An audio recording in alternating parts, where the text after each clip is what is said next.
So we understand from various industry sources that SQL injection is the most used of all the attacks. We would like to talk about how they can be initiated, how they can cause damage or loss, and how you may prevent against such attacks. So we will also discuss detection tools and how to prevent such attacks there. Yes. Any security breach might result in giving access to sensitive information, such as social security numbers, credit card data, financial information, and user IDs and passwords. A SQL injection, when successful, can give access to the data with privileges to create, read, update, alter, delete, and/or steal data from the database. The main source for such an exploit is the source application or the web server, not the database or the database server. So a vulnerability in an application can cause a SQL injection attack. Yeah, that's right. And an attacker can manipulate and submit a SQL command to retrieve the database information or gain unauthorized access to the SQL server. This type of attack happens mostly when the web application executes by using user input without the proper validations. Happens all the time. Most times we don't encode the data, so it is much easier for the attackers to inject malicious SQL code and steal the data. So the user data might contain SQL statements with malicious intent. So we just mentioned that the main source of the attack is the application. But what does this mean? It is through the inputs you provide without proper validations. That's correct. We're just going to briefly mention the characters used by attackers. They try to make use of the single line and multi-line comments and string indicators, such as OR.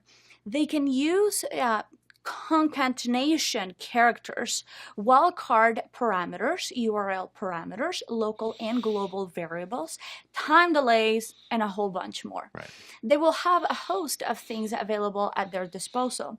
As a programmer, you will need to handle these characters while processing in your program. As a tester, you will need to consider this while testing to identify any vulnerabilities. Right. And you are aware that applications implement authentication mechanism.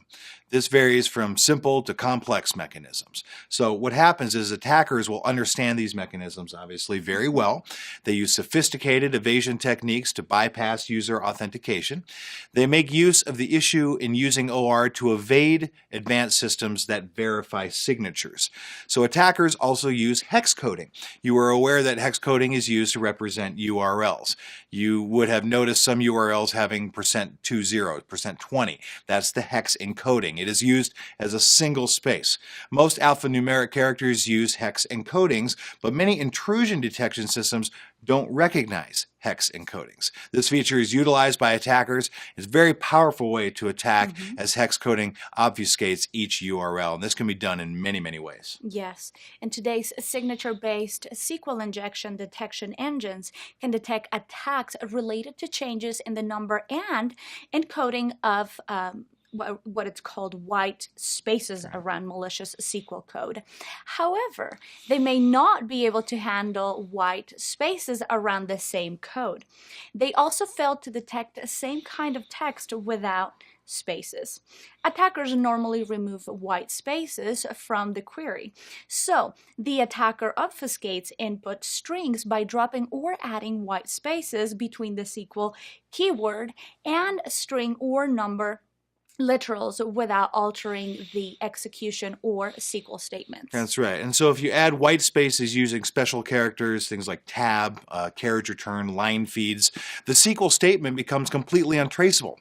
However, the execution of the statement itself will not change. So dropping spaces from SQL statements will not affect its execution by some of the SQL databases.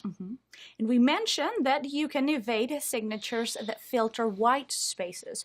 You can replace white spaces between SQL keywords with inline comments. /* and */ can be used to delimit multi-row comments. This allows the spreading of injection command through multiple fields. To evade IDS, IPS, attackers use the char function to inject SQL injection statements arguments into my SQL without using double quotes. Yeah, a SQL engine builds a single string from multiple pieces, so the attacker has the help of the concatenation operator. Now, the keywords are broken up to evade identification intrusion detection systems, as you can well imagine. Concatenation syntaxes may vary from database to database. Attackers obfuscate code to evade detection by the intrusion detection system.